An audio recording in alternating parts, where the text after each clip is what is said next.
How the जोश साथियों। तो साथियों अब वो घड़ी आ गई है जिसका आपको बड़ी बेसब्री से इंतजार था। अब रण जीतने का समय आ गया है। एग्जाम पेपर अब आ गया। जिन स्टूडेंट की बहुत ही अच्छी प्रिपरेशन है वो सोच रहे होंगे कि मैं एग्जाम पेपर देने जाऊंगा और एग्जाम पेपर को फाड़ कर रख दूंगा। जिन स्टूडेंट की प्रिपरेशन थोड़ी कम है उनको भी बिल्कुल भी परेशान नहीं होना है, डिप्रेशन में नहीं आना है। मैं आपको अब कुछ महत्वपूर्ण बिंदु यहाँ पर बताऊंगा, आपको इन पर गौर जरूर करना है। चाहे आपकी प्रिपरेशन बहुत अच्छी हो या बहुत कम हो, उससे कोई फर्क नहीं पड़ता, आपको इन बिंदुओं पर ध्यान जरूर देना है। ये आपके कॉन्फिडेंस लेवल को मेंटेन करने में आपकी हेल्प जरूर करे। सबसे पहली बात, आपको अपने कॉन्फिडेंस लेवल को बनाकर रखना है। किसी भी प्रकार का स्ट्रेस अपने दिमाग पर अब नहीं लेना है। ऐसा नहीं कि आप इधर उधर झगड़ लो या किसी से किसी भी प्रकार की बात करो, डिप्रेशन में आ जाओ, ऐसा आपको बिल्कुल भी नहीं करना है। आपको यूं नहीं सोचना कभी एग्जाम पेपर आ गया, मेरी प्रिपरेशन थोड़ी सी कम है। अब जो है हुए है, कम है तो कम ही रहेगी, अचानक बढ़ेगी तो है नहीं। टेंशन लेने से उससे कोई फायदा नहीं होगा। जितना आपने पढ़ाई उस पर कॉन्फिडेंस रखिए और एग्जाम पेपर में बिल्कुल बिना किसी टेंशन के आप फ्री माइंड के साथ क्वेश्चन सॉल्व करिए।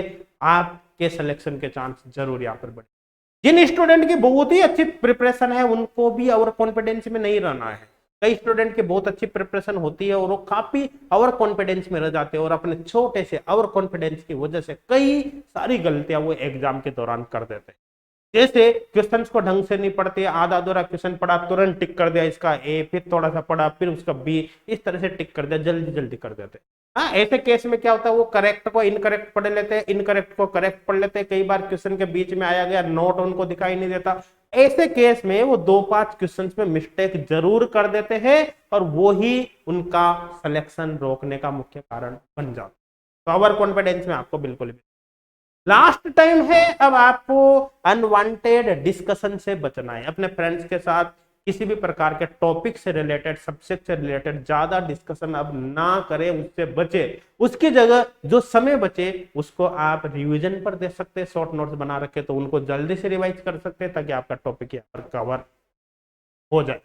आप ओएमआर सीट भरते समय भी एक बात जरूर ध्यान रखना, जब आप गोले भरोगे, गोले आप जब भरोगे तो आप इसको बाहर से फिल करना शुरू करें इस तरह से, जिससे क्या होगा कि आपका टाइम यहाँ पर बचेगा। ये एक प्रॉपर वे में भरेगा। कई बार क्या होता है कि आपने जैसे अंदर से इस तरह से भरना शुरू किया, ये आड़ा टेढ़ा हो गया, उस कंडीशन में क्या हो सकता है कि एक गोला भी थोड़ा सा सही से नहीं भरा, प्रॉपर वे में नहीं भरा और कंप्यूटर ने इसको सही से डिटेक्ट नहीं किया और पता चले आपका एक करेक्ट क्वेश्चन इनकरेक्ट हो जाए तो आप वहां पर पीछे हो सकते हैं। तो इन बातों का भी आपको विशेष तौर पर ध्यान रखें। एग्जाम से पहले आपको नींद प्रॉपर लेना है, अपने हेल्थ का जरूर ध्यान रखना है।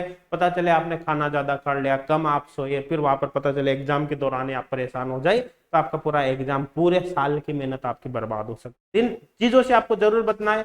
किसी भी तरह की टेंशन देने वाली चीज हो, टाइम वेस्टिंग चीज हो, आपको उसको अभी उससे दूरी बनाकर रखनी है। एग्जाम देने भी जाओ तो पूरी प्रिपरेशन के साथ घर से ही जाए। आपके डॉक्यूमेंट वगैरह जो भी आपको साथ में ले जाना है, एक एक चीज को पहले ही चेक कर ले। किसी से ऐसा नहीं कि आप लड़ झगड़ के जा रहे हो, बिल्कुल फ्रेश माइंड से देने जाओ ताकि आप टेंशन वाली चीजों से दूर रह सके और एग्जाम में आपका दिमाग अच्छा काम करेगा, आपके सिलेक्शन के चांस यहाँ पर बढ़ेंगे। तो साथियों इन पॉइंट का आपको विशेष तौर पर जरूर ध्यान रखना है। अच्छा, एक बात मैं आपको अलग से और बता देता हूं एक्स्ट्रा में कि आपको एग्जाम के दौरान टाइम मैनेजमेंट का विशेष तौर पर ध्यान रखना है।